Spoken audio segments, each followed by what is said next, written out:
భూమి మీద కుటుంబాలలో అధికారాలతో లేక బంధువులతో సమాజంతో తిరుగుబాటు చేయవచ్చు. అది తిరుగుబాటు చేయటము వాడికి నష్టమని తెలిసినా కూడా తిరుగుబాటు చేస్తా ఉన్నప్పుడు వాడు చేసినటువంటి తిరుగుబాటును బట్టి వాడే దానికి శిక్షను అనుభవిస్తాడు. చూడండి, చాలామంది ఈరోజు మనం నేర్చుకున్న పాఠం ఏంటంటే దేవుని పిల్లల మీద లేదంటే సేవకుల మీద తిరుగుబాటు చేయడం జనాలు. చూడండి, ఇది మనం నేర్చుకున్న పాఠం ఏంది ఈరోజు? దేవుని యొక్క పిల్లల మీద తిరుగుబాటు చేయడం. మీరు చాలామంది సహజంగా లోకంలో ఉన్నటువంటి వారు ఎవరి మీదైనా తిరుగుబాటు చేయాలంటే అది మనకు అవసరం ఉన్న విషయం. కానీ అధికారులతో తిరుగుబాటు చేసిన లేక వేరే వాళ్ళతో తిరుగుబాటు చేసిన అది దేవుడు ఒకవేళ బహుశా వదిలేస్తాడేమో, నాకు అవసరం లేదని. కానీ దేవుని యొక్క పిల్లల మీద తిరుగుబాటు చేస్తూ ఉన్నప్పుడు దేవుడు ఆ విషయంలో ఒప్పుకునేవాడు కదండి. ఒప్పుకోడు. ఎందుకు ఒప్పుకోడంటే మన పిల్లలని ఎవరైనా చిన్న మాట అంటేనే మనం పడతామండి. మన పిల్లల్ని ఎవరైనా కొట్టినా పర్వాలేదురా అనుకునేవాళ్ళు ఎవరైనా ఉంటారా? ఉండరు. ఎందుకు మన పిల్లల్ని ఎవరు కొట్టినా పర్వాలేదురా, వాడికి అలాగే జరగాలరా అనుకునేవాళ్ళు ఎవరు ఉండరు కదా. వాడు చెడ్డవాడైనా ఎలాంటి వాడైనా తమ పిల్లల మీద తల్లిదండ్రులకు మంచి ప్రాముఖ్యమైనటువంటి ప్రేమ కలిగి ఉంటారు. వాడు చెడ్డవాడైనా ఎలాంటి వాడైనా భౌతికమైనటువంటి సంబంధంలోనే మనుషులు తన పిల్లల మీద అధిక ప్రేమను చూపిస్తూ ఉన్నప్పుడు, తన పిల్లల పట్ల మంచి పోరాటం చేస్తూ ఉన్నప్పుడు, తన పిల్లలతో కూడా వీళ్ళు న్యాయబద్ధంగా ఉండాలి అని అనకపోయినప్పటికీ కూడా వాళ్ళు చేస్తున్న చెడ్డ కార్యాలు సరే తల్లిదండ్రులు ఉన్నటువంటి వాళ్ళు ఒక బాధ్యతను తీసుకుంటారు. ఏమని బాధ్యతను తీసుకుంటారంటే వాళ్ళు తమ బాధ్యత ఎలాంటి బాధ్యతను తీసుకుంటారో పిల్లల మీద అంటే మంచి, ఇప్పుడు వాడు చేస్తున్న చెడ్డైనా వీళ్ళకి మంచిలాగే కనిపిస్తుంది. పోనీలే నా కుమారుడే కదా అని క్షమించే తత్వం ఉంటుంది. ఆ పక్కన వాడు ఎవడైనా సరే మన పిల్లల జోలిస్తే మనము ఏం చేస్తాం? మనవాడి తప్పైనా సరే మనం ఏం చేస్తామంటే అవసరమైతే నాకు చెప్పు, నిన్నేమన్నాడో నాకు చెప్పు, ఒకవేళ నీ నుండి ఎలాంటి గొడవ వచ్చిందో నాకు చెప్పు, నేను దాన్ని పరిష్కారం చేస్తాను. ఒకవేళ పరిష్కారం చేయకపోతే ఎవరో ఒకరిని పిలువు, మధ్యలో మాట్లాడదాం, నా పిల్లవాడితే నీకేం పని అనే ధైర్యం ఉంటుంది. తల్లిదండ్రులు భరోసా, పిల్లలకు భరోసా ఇస్తారు. కానీ ఈ భూమి మీద నివసిస్తున్నటువంటి దేవుని పిల్లలైనటువంటి వాళ్లకు ఒక భరోసా ఉందండి. ఏం భరోసా ఉంది మనకి? ఏం భరోసా ఉందంటే తన పిల్లలను అంటుంటే దేవుడు చూస్తూ ఊరుకోడండి. తన పిల్లలను అంటుంటే దేవుడు చూస్తూ ఊరుకునేవాడు కాదు. ఎందుకు దేవుడు తన పిల్లలను అంటుంటే చూస్తూ ఊరుకునేవాడు కాదు అని అంటే, మీరు చూడండి ఒకసారి 2వ రాజుల గ్రంథము 2వ అధ్యాయము 23వ వచనం. 2వ రాజుల గ్రంథము 2వ అధ్యాయము 23వ వచనం 24వ వచనం. 2వ రాజుల గ్రంథము 2వ అధ్యాయము 23, 24 వచనం.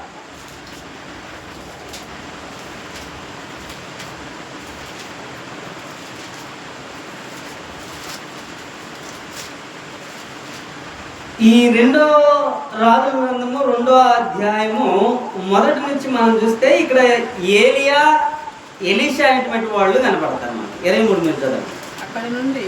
అక్కడ నుండి అతడు బేతేలునకు ఎక్కి వెళ్ళెను. అతడు త్రోవను పోవుచుండగా బాలురు పట్టణంలో నుండి వచ్చి బోడివాడ ఎక్కి పొమ్ము, మరలా అన్నారు బోడివాడ ఎక్కి పొమ్ము. బోడివాడ ఎక్కి పొమ్మని అతన్ని అసహ్యము చేయగా అతడు వెనుకకు తిరిగి వారిని చూచి యెహోవా నామమును బట్టి వారిని చెప్పించెను. అప్పుడు 2 ఆడ ఎలుగు బంటులు అడవిలో నుండి వచ్చి వారిలో 42 బాలులను చీల్చి చీల్చి వేసెను. వేసిన. చూడండి ఇక్కడ మనం కనబడుతున్న విషయం ఏంటంటే, ఇక్కడ ఈ సందర్భం ఏంటంటే ఏలి అనేటువంటి ఆయన ఆరోహణమైపోతా ఉన్న సమయం అది. ఈ ఎలీషా అనేటువంటి ఆయన దుఃఖంతో ఉన్నాడు, బాధలో ఉన్నాడు, ఆయన పని ఆయన చేస్తున్నాడు, ఆయన బేతేలు పోతా ఉన్నాడు. ఆ బేతేలు పోతా ఉన్నప్పుడు ఆ మధ్యలో ఉన్నారే పిల్లలు, 42 పిల్లలు, వాళ్ళకి సంబంధం లేని విషయం అది. ఇప్పుడు ఆయనతో వాళ్ళకి సంబంధమా చెప్పండి? వాళ్ళతో ఏ సంబంధం లేదు వాళ్ళకి. కానీ వాళ్ళు ఆయన విషయంలో ఏమంటున్నారంటే, బోడివాడ ఎక్కిపోమ్ము, బోడివాడ ఎక్కిపోమ్మని ఆయన ఏం చేస్తున్నారు? అసహ్యం చేసి అపహాస్యం చేస్తున్నారు, లేదంటే హేళన చేస్తున్నారు. మన భాషలో చెప్తున్నారు, హేళన చేస్తున్నారు, ఎక్కిరింతలు చేస్తున్నారు వాళ్ళు. అంతలో ఎలీషా ఏం చేస్తున్నాడు? వాళ్ళని చూస్తా ఎలీషా వెనుకకు తిరిగి చూచి ఏమంటున్నాడు? యెహోవా నామమును బట్టి. దేనిని బట్టి? యెహోవా నామమును బట్టి వారిని శపించును. దేనిని బట్టి శపిస్తున్నాడేనా? యెహోవా నామమును బట్టి. యెహోవా నామము చిన్నదే కాదు. చూడండి, ఒకవేళ బహుశా మన గ్రామంలో కొన్ని ఇళ్ళు ఎక్కువ ఉంటాయి, కొంతమందికి కొన్ని పేర్లు గల వీళ్ళకు కొన్ని బలగాలు ఎక్కువ ఉంటాయి. ఆ బలగాలు కాదు ఇవి. యెహోవా నామమును బట్టి అంటే ఆ బలగాలు కాదు. ఒకవేళ గ్రామంలో ఉన్నటువంటి వాళ్ళు మా వాళ్ళు ఎక్కువరా, మా జాతి ఎక్కువరా అనుకునే నామం ఆ బలం కాదు ఈ బలం. లేకపోతే మేము ఒక పార్టీ వాళ్ళరా, ఈ పార్టీకి మంచి బలం ఉందిరా, ఈ పార్టీ చదివిస్తే లేచిపోతారా అనుకునే నామం కాదు ఈ నామం. చూడండి, ఆకాశమందు భూమి యందు అందులో నివసిస్తున్న సర్వ మానవాళి యొక్క జీవితాలను, లేక ఆ అడవిలో ఉన్నటువంటి మృగాలకు, ప్రతిదీ భూమి మీద ఏదైతే ప్రాగు పురుగులతో ఉన్నాయో అన్నిటినీ పరిపాలించగలిగే ఆయన చెప్పండి దేవుడు. కానీ దేవుని యొక్క నామాన్ని బట్టి ఎలీషా ఏం కోరుకుంటున్నాడు తెలుసా? ఏమన్నాడు? శపిస్తున్నాడు. ఎందుకు శపిస్తున్నాడు ఎలీషా? ఎందుకు మనల్ని శపిస్తున్నాడంటే, ఈ ఎలీషా ఎవరి పక్షాన ఉన్నాడండి చెప్పండి? దేవుని పక్షాన ఉన్నాడు. ఇప్పుడు ఎలీషా చేస్తుంది ఒక పని, కానీ వీళ్ళు చేస్తుంది వేరొక పని. వీళ్ళు ఎవరు? పెద్దవాళ్ళండి. ఇప్పుడు పెద్దవాళ్ళు బుద్ధిహీనత పని చేస్తేనే కదా పిల్లలు కూడా బుద్ధిహీనత చెప్పండి బుద్ధిహీనత పని చేసేది. ఇప్పుడు వీళ్ళ తల్లిదండ్రులు ఎలా ఉన్నారో ఈ పిల్లలు చూస్తే అర్థమవుతాయి. ఇప్పుడు ఈ పిల్లలు ఎలా ఉన్నారు? అపహాస్యం చేస్తున్నారు, ఆయన్ని హేళన చేస్తున్నారు, ఎక్కిరింతల పాలు చేస్తున్నారు, బోడివాడని చెప్పండి హేళన చేస్తున్నారు. ఇప్పుడు ఈలోగా దుఃఖంతో ఉన్నాడు ఈయన. ఈ దుఃఖమును బట్టి దేవుని నామముకు, యెహోవా నామమును శపించాడండి. చూడండి, దుఃఖంలో ఉన్నటువంటి దేవుని పిల్లల జోలి వస్తే చెప్పండి, దుఃఖంలో ఉన్నటువంటి దేవుని పిల్లల జోలి వస్తే దేవుడే పూనుకుంటాడండి. మనుషుడు ఎవడు పూనుకోవాల్సిన అవసరం లేదు. మనుషుడు ఎవడు పోయరే రా చూద్దాం అనే పరిస్థితి కాదు. ఎవరు పోతారయ్యా దేవుని పిల్లలు తోలేస్తా అంటే దేవుడే పూనుకుంటాడండి. దేవుడు పూనుకున్న తర్వాత మనం వెనక్కి తిరిగి చూసిన తర్వాత ఇంక అక్కడ ఏముంటాయి? ఏముండదండి. అక్కడ ఏముండదు, మొత్తం బోడిని మిగులుతాయి. ఇప్పుడు ఈ 42 పిల్లలను, బాలులను 2 ఆడ ఎలుగు బంటుల నుండి పంపించాడండి దేవుడు. ఎన్ని ఎలుగు బంటులు వచ్చాయి? సంఖ్య ఏది పెద్దది? 42 పెద్దదే, 2 పెద్దదే. ఇప్పుడు ఎన్ని తేడా ఉంది? 40 తేడా ఉన్నాయి. 42 ఏమో బాలులు, 2 ఏమో ఆడ ఎలుగు బంటులు. చూడండి, మగ ఎలుగు బంటులు కూడా కదా మళ్ళీ యుద్ధం చేయటానికి. ఏ ఎలుగు బంటులు అవి అంటే ఇప్పుడు జనానికి ఎవరు చాలంటారు? దేవుని పిల్లలు తెలిస్తే ఎవరు చాలంటారు? ఆడ ఎలుగు బంటులు పంపించాడంటే దాని అర్థమైంది, ఒరేయ్యా నా సేవకులతో నీకు పోటీ పడాల్సిన అవసరం లే, నేను అవసరమైతే ఒక ఆజ్ఞాపిస్తే ఆడవాళ్ళే కొట్టేస్తారా నిన్ను అర్థం. ఉదాహరణ చెప్తున్నాను మీకు అర్థం అవుతాను, అంతే కదా. ఇప్పుడు యెహోవా నామమును బట్టి ఆయన వాళ్ళ బాలులని కూడా ఒక ఆలోచన కూడా లేకుండా దేవుని నామమును బట్టి ఏమంటున్నాడు? ఆయన శపించాడండి. చూడండి, ఎంత బాధ కలిగితే శపిస్తారండి. పిల్లలు కూడా ఇబ్బందులు చేస్తూ ఉన్నప్పుడు, గొడవలు చేస్తూ ఉన్నప్పుడు, ఏదో వాళ్ళ పనులు చేస్తూ ఉన్నప్పుడు వాళ్ళు తల్లిదండ్రులుగా ఎప్పుడు విసుగు చెందుతారండి? ఎప్పుడు విసుగు చెందుతారు? వాడు పూర్తిగా చెడిపోయి అర్థం అవ్వకుండా వాడికి ఇష్టం వచ్చిన పనులు చేస్తూ ఉన్నప్పుడు అప్పుడు ఏం చేస్తారో తల్లిదండ్రులు అంటే వాని మీద దుర్భాషలాడతారు, అవసరమైతే దెబ్బ కొట్టేస్తారు. కాబట్టి ఈ ఎలీషా కూడా ఎలాంటి వాడు, ఆ పట్టణస్తులకి ఎలాంటి వాడు? దేవుని పక్షాన ఉన్న వాళ్ళు ఏం చేస్తారండి? ఆస్తులు ఇవ్వండి అంటారా? పిల్లలను బాగా పెంచొద్దండి అని చెప్తారా? నోవాహు ఉన్నాడు. నోవాహు ఏం చెప్పాడు? కుటుంబంతో కలిసి ఏం చెప్పాడు? అయ్యా జలప్రళయం వస్తుందిరా నాయన, మనం పోదాము, పోగతలికి జాగ్రత్త పడదా అని చెప్పాడు. ఇప్పుడు ఈయన ఎవరి జోలిపోలా, కానీ ఈయన జోలే అందరూ వస్తున్నారు. కానీ ఈయన ఏమంటున్నాడు తెలుసా? ఎవరి నామమును బట్టి చెప్పండి, ఎవరి నామమును బట్టి? యెహోవా నామమును బట్టి అని. జనాలకి ఇంక ఏం పని ఉండదా? ఇది ఏం పని ఉండదండి, వాళ్ళకి ఏమీ పని ఉండదు. వాళ్ళు నిజాలు నమ్మరు, సత్యాన్ని ఎరగరు. సత్యం మనకేంది? సత్యం మనకేందండి? వాక్యమే సత్యం అండి. భూమి మీద సత్యమైంది ఏమీ లేదు, వాక్యం తప్ప. నేను నిజం చెప్తున్నా, అబద్ధం ఆడట్లా అని చాలా మంది చెప్తారు. కానీ దాంట్లో నిజం ఉండొచ్చు, అబద్ధం ఉండొచ్చు. కానీ దేవుని యొక్క వాక్యము సత్యం అండి. దేవుని యొక్క వాక్యం తప్ప సత్యం అనేది ఏది లేదు. మరి ఈ సత్యాన్ని ప్రకటన చేస్తున్నప్పుడు, సత్యంగా నిలబడినప్పుడు, సత్యానికి స్తంభాలుగా ఉన్నప్పుడు, సత్యం కోసం పోరాటం చేస్తా ఉన్నప్పుడు, సత్య విషయంలో నిలబడిన వాళ్ళ విషయాల్లో జనాలు అపహాసం ఎందుకు చేస్తున్నారు? ఎందుకు జనాలు అపహాసం చేస్తున్నారంటే వీళ్ళలాగా తలలు కొరికి వేయించుకోవడానికండి. ఇప్పుడు అదేగా రాయబడింది, వాళ్ళ తలలు ఏం చేశాయి? కొరికి పడేసాయి. 42 పిల్లలను నిర్దక్షిణంగా ఎలుగుబంటులు వచ్చి కొరికేస్తున్నాయి, చీల్చి పడేసాయండి. పిల్లలు అప్పుడు ఏం చేస్తున్నారు? ఆనందంతో గంతులు వేస్తున్నారా? 42 బాలులు ఏం చేస్తున్నారు?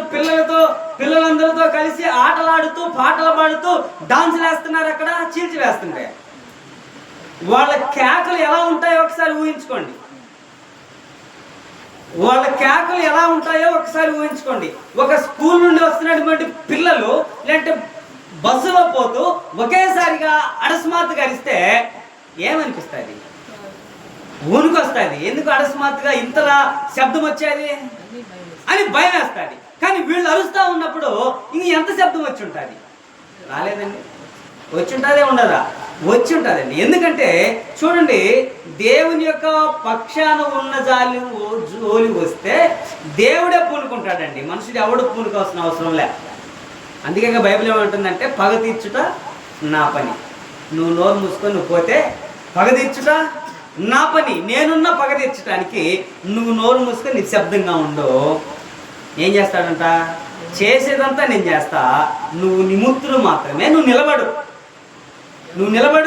ఏబుతో కూడా అదే అంటున్నాడు.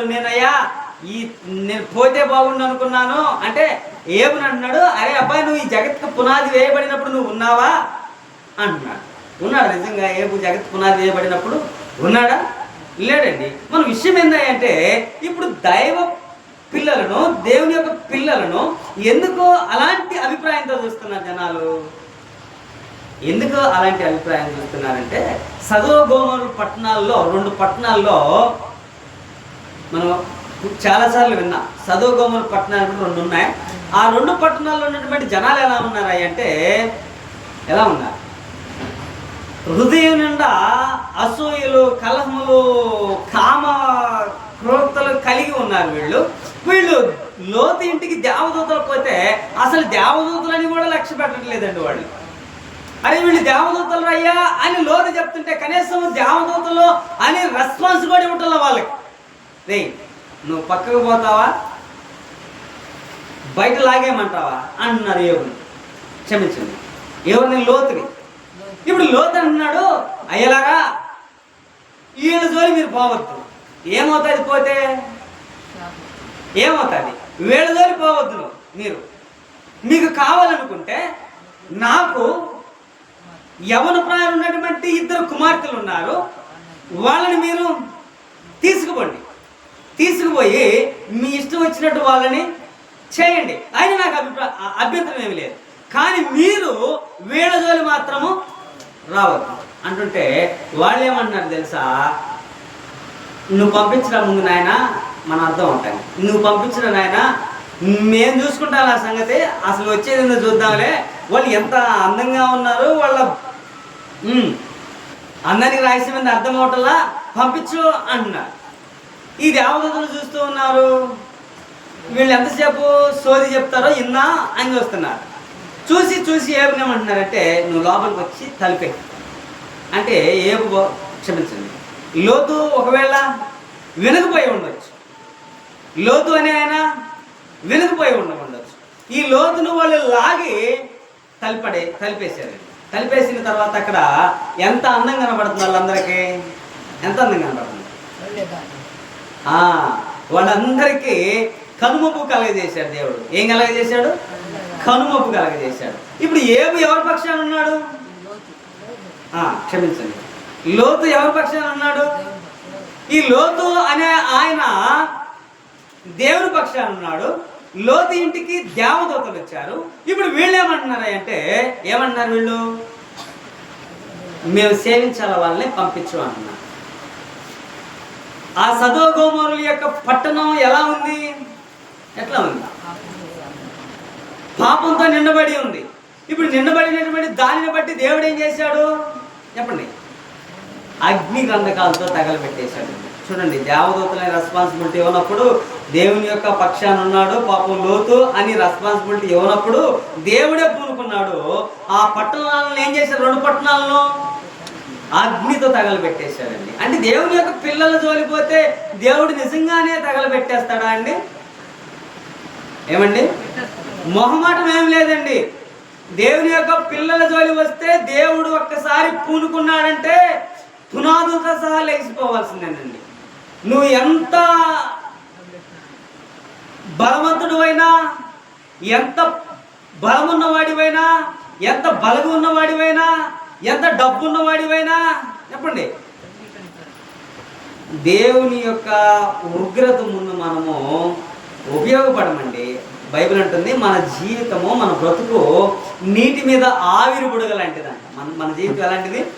నీటి మీద ఆవిరి బుడగ వంటిది. ఆవిరి బుడగ ఎంతసేపు ఉంటుంది? వర్షం పడేటప్పుడు, బాగా వర్షం పడేటప్పుడు చూడండి, ఆ వర్షం పడిన తర్వాత పడి ఆగిన తర్వాత దాని నుండి ఒక బుడగ వస్తాయి. అది ఏ బుడగ? నీళ్ళ బుడగ కదా, ఆవిరి బుడగ. నీళ్ళైతే నీళ్ళే ఉండాలి, ఆవిరి బుడగ. ఇప్పుడు ఆవిరి యొక్క బుడగ లాంటిది మానవుని జీవితం. కానీ ఈ మానవుని జీవితం ఆవిరి యొక్క బుడగ లాంటిది. 60-70 సంవత్సరాలు బతికే మనుషుడికి పరలోకంలో ఉన్నటువంటి దేవుని గురించి, దేవుని రాజ్యమును గురించి, దేవుని చిత్తమును గురించి, ఏది నిజమో ఏది అబద్ధమో దేవుని పక్షాల నుండి నిలబడి బోధిస్తుంటే బోధిస్తున్న వాళ్ళను కూడా అపహాసం చేసేవాళ్ళు, బోధిస్తున్న వాళ్ళని కూడా హేళన చేసేవాడు, బోధించే వాళ్ళని కూడా ఎటకారం చేసేవాడు. తెలుసా? ఈ ఎటకారం చేసేవాళ్ళు ఎవరో నేను మీకు లాస్ట్లో చెప్తాను. అంటే దేవుని యొక్క పిల్లలు అయిన వాళ్ళు అంటే పరాయి వాళ్ళని తీసేయండి. వాళ్ళంటే పొరుగు వాళ్ళు, వాళ్ళకి తెలియదు, బుద్ధి లేని వాళ్ళు, బుద్ధిహీనత కలిగిన వాళ్ళు. వాళ్ళు పాపం వాళ్ళ కుటుంబాల్లో సమస్యలను బట్టి వాళ్ళు బోధకుల మీద అంటూ ఉంటారు. చాలామంది ఏం చేస్తారంటే కుటుంబాల్లో ఉన్నటువంటి సమస్యలను తీసుకుపోయి ఎక్కడో బజార్లో చూపిస్తూ ఉంటారు. వాడి మీద పెద్ద పెద్దగా రావడం, వీడి మీద పెద్ద పెద్దగా రావడం చేస్తూ ఉంటారు. ఎవరు వీళ్ళు? ఎవరండి వీళ్ళు? ఇళ్లలో చెల్లేవాళ్ళు కాదు. నీకు పచ్చిగా చెప్పాలంటే నేను తెలుగులో చెప్తాను, మీకు అర్థం అవటానికి. వీళ్ళేమి ఇళ్లలో చెల్లరు, ఈదుల్లో పోయి పెద్ద పెద్దగా మాట్లాడుతూ ఉంటారు. ఆ పోయేవాడిని చూసి హేళన చేస్తూ ఉంటారు. వాడు ముందు పోతా ఉంటే వెనక ఏం చేస్తారు? అపహాసం చేస్తూ ఉంటారు. చూడండి, సేవకులు కూడా ఈనాడు ఎంతమంది అపహాసం చేస్తున్నారు తెలుసు? సేవకులు ఎంతమంది అపహాసం చేస్తున్నారండి? ఇంట్లో బో పెట్టకపోతే భార్యలను అడగాల, అంతే కదా? ఇప్పుడు సేవకులను అనాల్సిన అవసరం లేదుగా. ఉందండి, సేవకుడు ఏమన్నా నీకు బామర్ది వలస అవుతాడా చిత్రటానికి? లేకపోతే మీ చెల్లిని ఏమన్నా సేవకుడికి ఇచ్చావా? ఏమండి, కాదుగా. లేకపోతే మీ అమ్మ తరపు చుట్టమా, నీ భార్య తరపు చుట్టమా? కాదండి. దేవుని పక్షాన ఉన్నవాడు అవసరమైతే నీ బంధువైనా సరే నువ్వు వాళ్ళని ప్రశ్న వేయటానికి వీలు లేదు. నేను చెప్తా, బైబిల్ చెప్తా ఉంది. ఇది నిజమో కాదో చూద్దాం. అంటే నా వాడు నేను శత్రు కన్నా అంటే అనకూడదా? అంటే నోరు మూసుకురా అబ్బాయి అంటాడు దేవుడు. నీకు నీవాడైనా అనాల్సిన అవసరం నీకు లేదు, ఎవడిచ్చారా నీకు ఆ అధికారము అంటాడు. చూడండి మీరు ఒకసారి సంఖ్యాకాండము 12వ అధ్యాయము 8, 9, 10 వచనాలు. సంఖ్యాకాండము 12వ అధ్యాయము 8, 9, 10 వచనాలు. అంటే ఎవరైనా అనొచ్చా అంటే ఎవరు అనకూడదు అంటుంది బైబిల్. ఇప్పుడు ఉదాహరణకి ఇప్పుడు ఇక్కడ కొంతమంది కనిపిస్తారు, ముగ్గురు కనిపిస్తారు ఇక్కడ. నేను గూఢభావాలతో కాదు, దర్శనమిచ్చి సుఖములిక అతనితో మాట్లాడుతుంది. అతడు యెహోవా స్వరూపమని నిదానించి చూచుతుంది. చదవండి.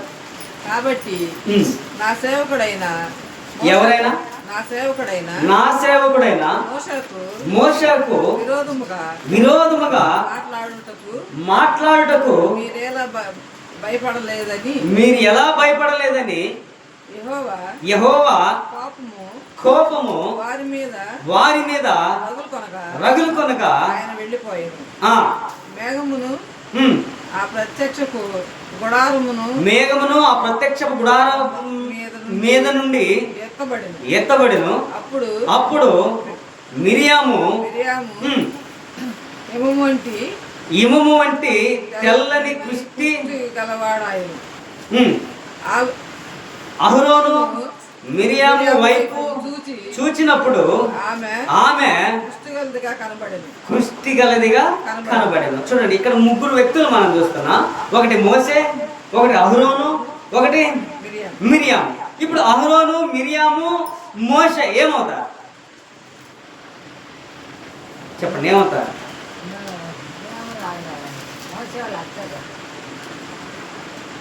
మోసే, అహరోను అన్నదమ్ములు, మిరియాము వాళ్ళ అక్క.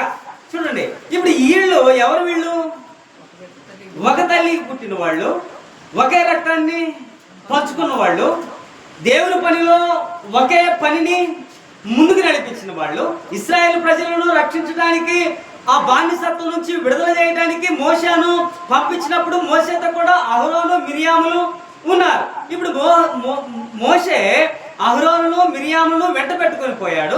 వెంట పట్టుకొని పోయిన తర్వాత ఇప్పుడు ఇక్కడ జరుగుతున్నటువంటి విషయం ఏంటంటే, మీరు 12వ వచనం చూస్తే మొదటి వచనం చూడండి ఒకసారి. మొదటి వచనం. మోషే పెళ్లి చేసుకొని ఉండెను కనుక ఆ స్త్రీని బట్టి మిరియాము అహరోను అతని మీద విరోధముగా మాట్లాడి. చూడండి ఇప్పుడు విషయం ఏంది ఇక్కడ?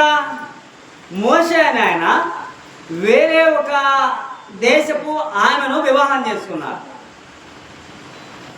మోషే ఇప్పుడు ఎవరి పక్షాన ఉన్నాయన చెప్పండి?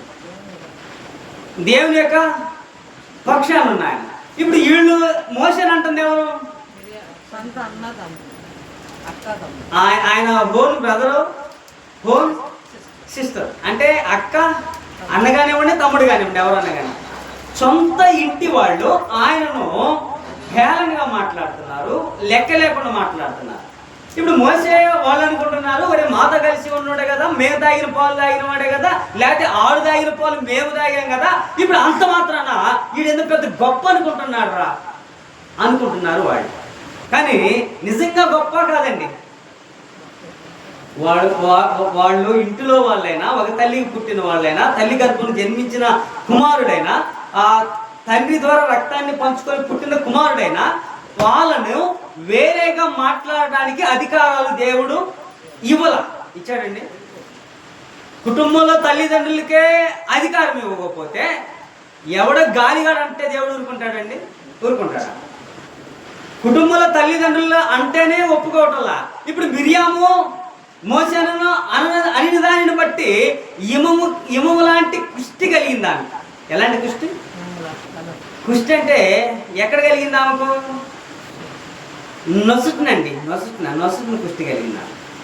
ఇమము అంటే తెల్లని కుష్టి కలిగింది. ఏమంటే, ఒరే నాయన నువ్వు పోయి ఆదేశాన్ని అమ్మాయి చాలా మంది ఇదేనండి, చాలా మంది ఇదే ఏమంటారంటే, మనకు అంత ఉంది ఆస్తి, మనకి ఇంత ఉంది, మనం అలాంటి వాళ్ళు, మనం ఇలాంటి వాళ్ళు, నువ్వు పోయి అలాంటి అమ్మాయిని చేసుకున్నావు, నువ్వు అనుభవించరా, అలా చేయరా, ఇలా చేయరా అంట. వాస్తవానికి భూమి మీద వివాహాలు జతపరిచేది ఎవరండి?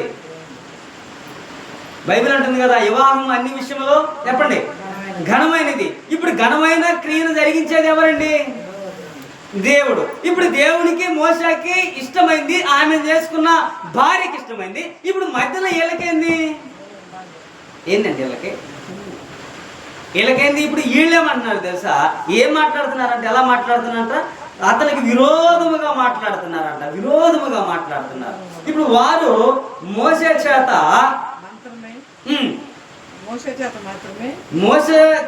మాత్రమే యెహోవా పలికించిన ఆయన మా చేతను వాళ్ళు అన్నారు, మోసే చేత ప్రత్యక్ష గుడారం వేయించబడి ఆయన చేత మాట్లాడించాడా, మా చేత మాట్లాడించలేదా? ఇప్పుడు ఆయన ఎలాగైతే ఎన్నుకున్నాడో మమ్మల్ని కూడా అలాగే ఎన్నుకున్నాడు కదా, అలాగే పలికాం కదా, అలాగే పలికించాడు కదా మా ద్వారా. మేము ఈయనకంటే తక్కువ వాళ్ళవేం కాదు వాళ్ళు అనుకోవటం అండి, వాళ్ళు అనుకుంటా ఉన్నారు. కానీ ఏమన్నాడు? మరలా 23 మోసేని దేంతో పోలుస్తున్నాడండి? దేంతో పోలుస్తున్నాడు ఆయన్ని?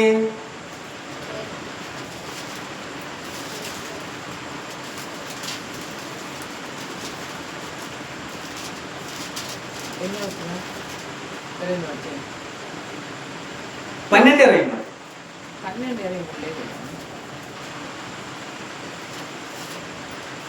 సంఖ్యాకాండము 12వ అధ్యాయం 23వ వచనం లేదా? లేదా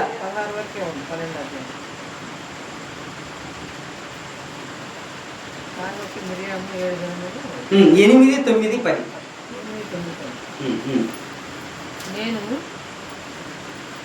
నేను గుడార భావములతో కాదు, దర్శనమిచ్చి ముఖాముఖిగా అతనితో మాట్లాడుతుంది.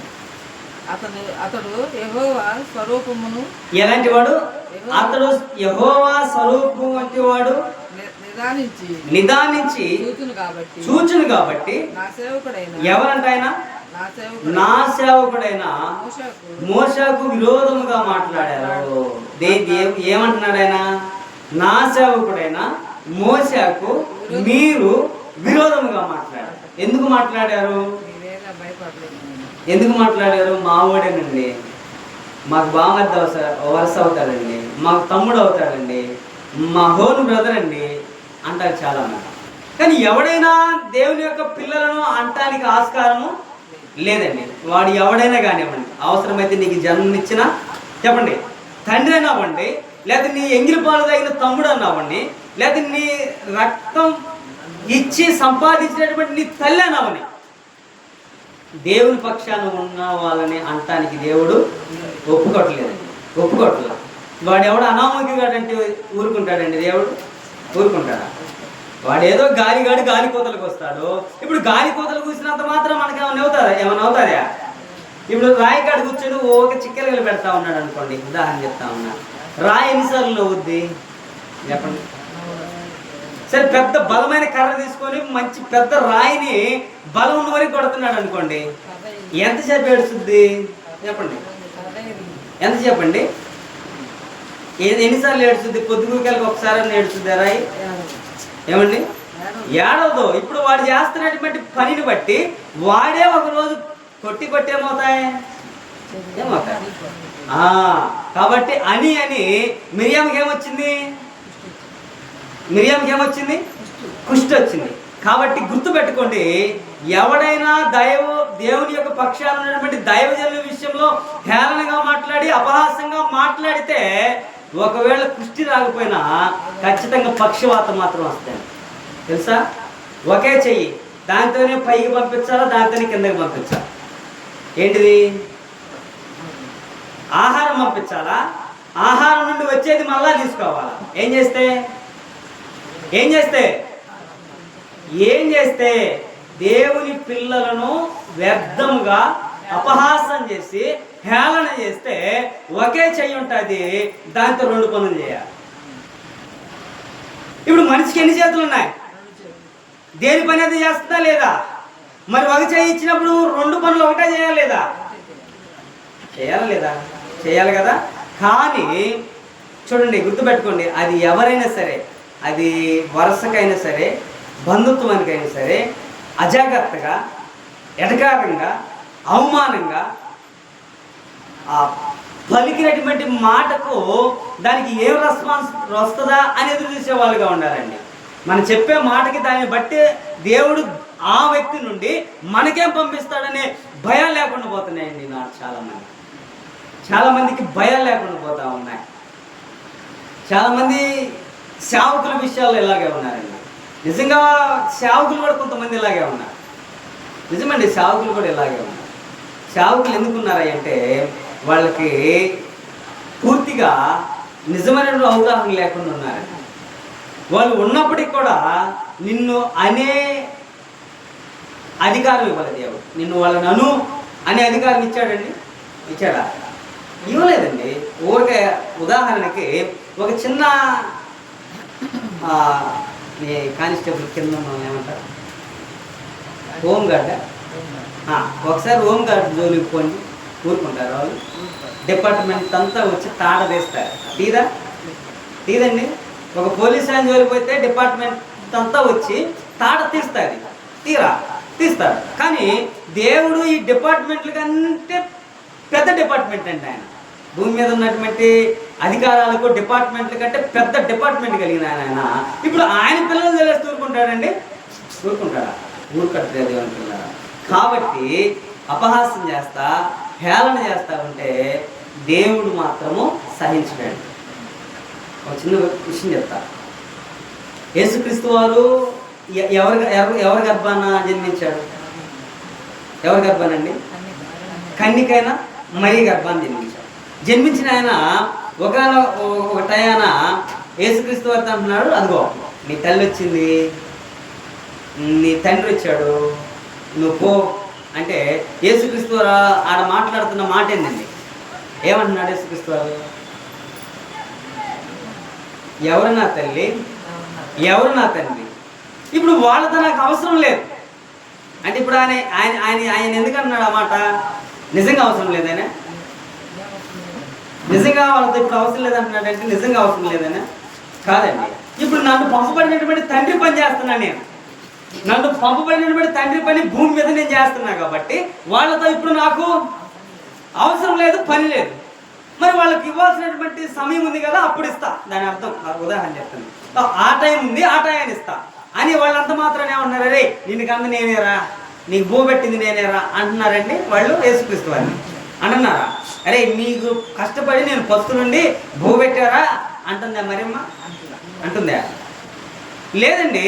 ఇది దేవుడు తన కుమారుడు పంపబడినటువంటి పని జరిగిస్తా ఉన్నాడు. తన కుమారుడు పంపబడిన ఆయన పని జరిగించి అపోస్తులకు అప్పగిస్తే అపోస్తులు సేవకులుగా ఉన్న వాళ్ళకి అప్పగించాడండి. సేవకులుగా ఉన్న వాళ్ళకి అప్పగించినప్పుడు ఎవరి పక్షాన ఉన్నట్టు వీళ్ళు? తండ్రి అనే దేవుడి నుండి పంపబడిన క్రీస్తు నుండి పిలువబడిన అపోస్తులు ఇవ్వబడినటువంటి దాన్ని బోధిస్తున్న సేవకులు. చూడండి, ఎక్కడి నుండి ఎక్కడికి మనకి అర్థమవుతుంది. ఒకటి దేవుడు, ఒకటి భూమి మీదకి పంపబడిన క్రీస్తు, రెండు అపోస్తులు అప్పగించిన పనిని సేవకులుగా చేస్తున్నారు. చూడండి, ఎక్కడి నుండి ఎక్కడికి పంపించాడు దేవుడు? ఎన్నిక లేని వాళ్ళకి, దిక్కు దశ లేని వాళ్ళకి, ఐశ్వర్యవంతులు కాని వాళ్ళకి, పేదవాళ్ళకి, ఏ రోజుకి ఆ రోజు తినే వాళ్ళకి, అవసరమైతే పస్తు నుండి పనుకునే వాళ్ళకి ఆయన సువార్తను ప్రకటించే భాగ్యం ఇచ్చాడండి. నీకుందండి? 4-3 పింఛన్లు తీసుకున్నాడు కూడా పెద్ద బెళ్ళప్పులు ఇస్తాడు సేవకుడు కాడికి వచ్చి. నిజమండి. ఒక్కొక్కరు 4-3 పింఛన్లు తీసి అదిరించి బెదిరించి ముసలోళ్ళని బెదిరించి తీసుకుని వాడు కూడా సేవకుడి విషయంలో తప్పుగా మాట్లాడతారు. వాడు ఏమన్నా నీ సొమ్ము తింటున్నాడా, నీ బాబు సొమ్ము తింటున్నాడు? ఎవడు సొమ్ము తింటున్నాడండి సేవకుడు? ఎవడు సొమ్ము తింటున్నాడు? సేవకుడు అనాల్సిన అవసరం ఉందా నీకు? ఖచ్చితంగా గుర్తుపెట్టుకోండి, దేవుడు పూనుకోవతలికే మారు మనసు పొందండి. ఎవరైనా సేవకుడి విషయాలు అసహ్యంగా మాట్లాడితే, వ్యర్థంగా మాట్లాడితే, నిర్భావం లేకుండా దేవుడు పూనుకున్న రోజు 2 పనులు ఒకే చేత్తో చేసే రోజు వస్తుందండి. 2 పనులు ఒకే చేత్తో చేసే రోజు వస్తుంది. ఆ రోజు రాగతలికే నువ్వు క్షమాపణ వేడుకో. ఎవరిని? దేవునికి వేడుకో, సేవకుడు కాదు, దేవునికి వేడుకో. దేవా నేను ఇదిగో ఫలాని దైవజనుల విషయాల్లో అపహాసంగా మాట్లాడా, వేలనగా మాట్లాడా, నా హృదయ గర్వాన్ని బట్టి నేను తుణీకరించి మాట్లాడా, నన్ను క్షమించాయని ఏం చేయాలా? దేవుని అడగాలండి. మరలా మిరియాం అడిగిందండి, మరలా దేవుడు ఆ కృష్ణ నుంచి పోగొట్టాడు. ఏం చేస్తే చూడండి, అది తమ్ముడైనా, అన్నైనా, రక్త సంబంధి అయినా, ఎవడైనా సరే దేవుని పక్షాన ఉన్నవాడు దేవుని యొక్క, చెప్పండి, దేవుని యొక్క సొత్తు, దేవుని యొక్క సొత్తు అండి. దేవుని సొత్తును నువ్వు కదిలిస్తే ఏమవుతుందండి? నా శిక్ష అనుభవిస్తావు. ఇప్పుడు వాళ్ళు ఏమన్నారు? 42 తలలు కొరికేసాయండి ఆడెలుగు బంటులో, 42 తలలు కొరికేసాయి. ఇప్పుడు అపహాసం చేసేవాడికి 42 తలలు కొరికేసినప్పుడు అపహాసం చేస్తున్నవాడిని పోతా లారీకి ఆజ్ఞాపించాడు అనుకో, ఒకసారి ఎక్కి దిగు అన్నాడు అనుకో, లారీని ఎక్కుద్దా దిగదా? ఎక్కి దిగదా? దిగుద్దండి. అప్పుడు ఎన్ని వస్తాయి బయటికి? ఏమొస్తాయి? చచ్చిపోయేటప్పుడు కొన్ని వస్తాయిలే. ఏమొస్తాయి? ఒరే నాయన, ఎంతమంది హేళన చేశానో, ఎంతమందిని అపహాసం చేశానో, ఒరే నాయన నేను ఇందుగా పోయేటప్పుడు అనుకుంటాడు, ఇందుగా నేను అపహాసం చేసింది అనుకుంటాడు. అది రాగ తలికే మన జీవితాల్లోకి. ఆ లారీ ఎక్కి దిగగ తలికే ఏమవుతుంది? మారు మనసు పొందండి. దయచేసి మారు మనసు పొందండి. మారు మనసు పొందకపోతే ఖచ్చితంగా పోయే రోజు ఒకరోజు వస్తుంది. అది ఆడ మగ అనే తేడా ఏముండదండి. అది యేసుక్రీస్తు వారికి ఎవరైనా ఒకటే, దేవునికి ఎవరైనా ఒకటే. అందరిని సమానంగా చూసేవాడు అందరికీ సమానంగా శిక్ష విధించడండి. ఎవరికైనా శిక్ష సమానంగా విధిస్తాడు దేవుని పిల్లలు. కాబట్టి మనం కూడా మన వాళ్ళేలే, నేను మిరియాంలాగా ప్రవర్తిస్తా, నేను మోషేతో సమానుని కాదా, నేను దైవత్వంలో ఉన్నవాడినే, నేను దేవుని పనిలో నమ్మకంగా ఉన్నవాడినే అని అనుకోకూడదండి. ఒకవేళ అలా అనుకుంటే మన జీవితాల్లో